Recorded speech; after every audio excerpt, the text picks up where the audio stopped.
अस्सलाम वालेकुम। आज पाक ब्रिटिश आर्ट्स की मैं शुक्रगुज़ार हूँ कि उन्होंने मुझे इस कॉन्फ्रेंस में बातचीत करने का मौका दिया। यूनुस मतीन साहब इसके रूहे रवा हैं इस तंजीम के। और मैं आज जिस मौजू पर बात कर रही हूँ वो है तिरवीनी। तिरवीनी मैंने चूँकि तिरवीनी नज़्म की 70 असनाफ़ पे मैंने शायरी की और दुनिया अदब में मेरी अव्वलीन कुलियात आई है इस हवाले से। तो जब 70 असनाफ़ पे शायरी की तो तिरवीनी भी उनमें उन असनाफ़ में से एक सिन्फ थी नज़्म की, जिस पर मैंने तिरवीनियाँ लिखी और तिरवीनी के बारे में जाना कि तिरवीनी है क्या चीज़। तो जैसा कि हम सब के इल्म में है कि तिरवीनी के मुख्तरा जो हैं वो भारत के मशहूर फिल्म साज, गीत निगार, अफसाना निगार, फिल्म डायरेक्टर जनाब गुलजार साहब हैं। और फिर उनकी तिरवीनियाँ जो है उनका मैंने मुताला किया और मुझे जो उसके बारे में जहाँ जहाँ से जो मालूमात मुझे मैसर आई तो मैंने भी तिरवीनियाँ लिखने की कोशिश की और तिरवीनियाँ लिखी। यह अल्लाह ताला का फजल करम है और उसकी मुझ पर इनायत और करम है कि मैंने 2009 में आलमी सतह पर मेरा तिरवीनी के हवाले से अव्वलीन मजमुआ तेरा इंतज़ार है के नाम से शाया हुआ शायरात में। और तकरीबन मैंने 1000 तिरवीनियाँ लिखी और ये एज़ाज़ मुझे अदब में मैसर आया और ये तिरवीनी के सबब से हुआ। और ये तिरवीनी की रग़बत और मोहब्बत और ये एक तिरवीनी की तरफ से जो एक जादुई कैफियत थी उसकी उसने मुझसे ये काम करवाया और मैंने तिरवीनियाँ लिखी। तो ये तिरवीनी के हवाले से फिर मज़ीद अगर मैं बात करना चाहूँ तो मैं अगर सबसे पहले तो बल्कि अगर बात करूँ तो मैं गुलजार साहब ही की बात करती हूँ कि गुलजार साहब ने बकौल उनके कि वो कहते हैं कि पहले दो मिसरे गंगा जमुना की मानंद मिलते हैं। यानी शेर के जो पहले दो मिसरे हैं ना, 3 मिसरों की नज़्म है ये। 3 मिसरों की नज़्म में पहले के जो 2 मिसरे हैं वो गंगा और जमुना की तरह आपस में एक दूसरे के साथ मिलते हैं और एक शेर को मुकम्मल कर देते हैं। इसमें एक ख्याल, एक तसव्वुर, एक जज्बा होता है। लेकिन दो धारों के नीचे यानी दो दरियाओं के नीचे, गंगा और जमुना के नीचे दो दरियाओं के नीचे एक और नदी है, सरस्वती की नदी, जो बज़ाहिर पोशीदा है मगर तिरवीनी में यही तीसरे मिसरे का काम सरस्वती दिखाती है।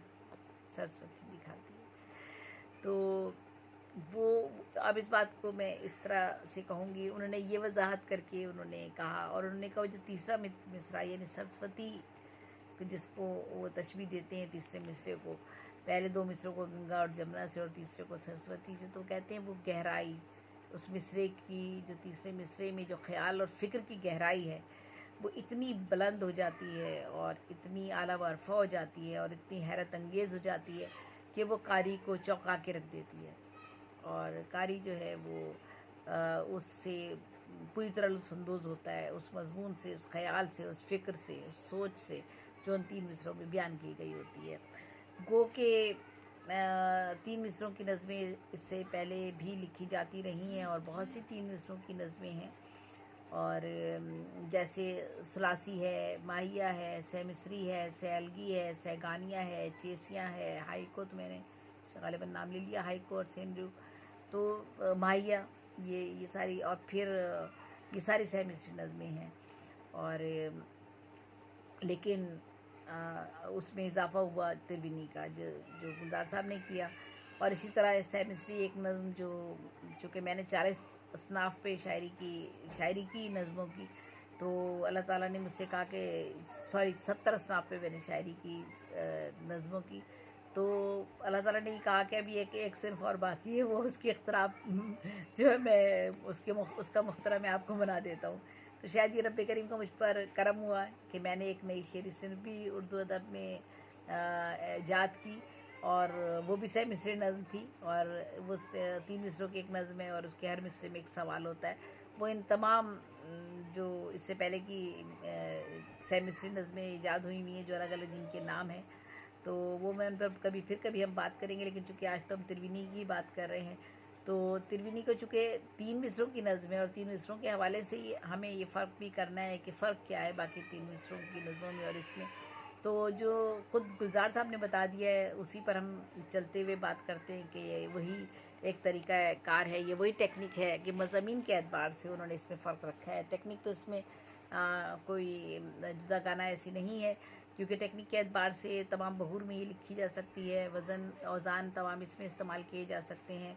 और रदीफ़ काफ़िए की पाबंदी भी जो है वो शायर की मर्ज़ी पर मुनहसर है। वो तीनों मिसरों में रदीफ़ काफ़िए लिया है, 2 में लिया है, ऊपर नीचे पहले मिसरे दूसरे में लेकर आ जाए, चाहे तीनों मिसरों में ना भी लेकर आए।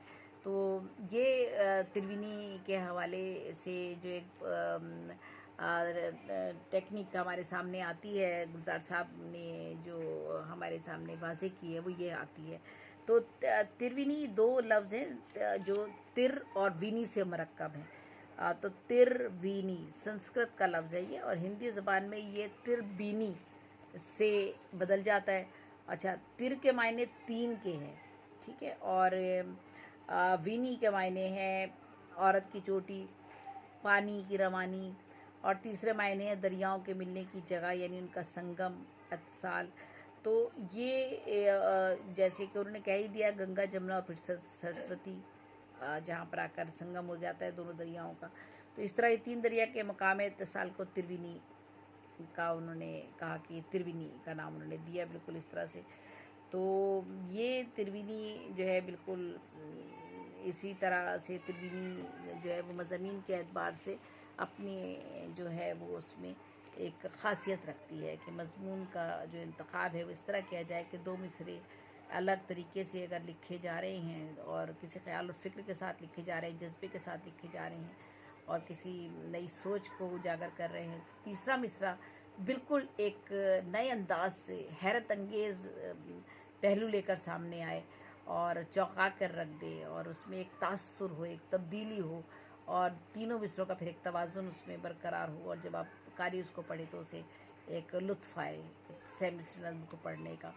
तो ये तिरविनियाँ जो थी वो इस तरह से ये तिरविनी बहुत ज़्यादा मकबूल हुई, और ये हमारे यहाँ भी लिखी जा रही है, और हमारे यहाँ लिखने वालों में भी लोग इसमें शामिल हैं, और दुनिया भर में तिरविनी जो है तारीफ़ हुई। जिस तरह से हाइको ने बहुत जल्दी उर्दू अदब में जगह बनाई, जापानी सिर्फ हाइको ने, इसी तरह से तिरविनी भी मकबूल हो गई। उसकी एक बड़ी वजह ये भी है कि गुलजार साहब जो है एक मारूफ शख्सियत हैं, और उनसे कौन वाकिफ़ नहीं है, और फिर उनकी एक वो मुख्तरा है इसके। तो ये तिरविनी जो है वो हमारा हर शायर जानता है कि तिरविनी क्या होती है।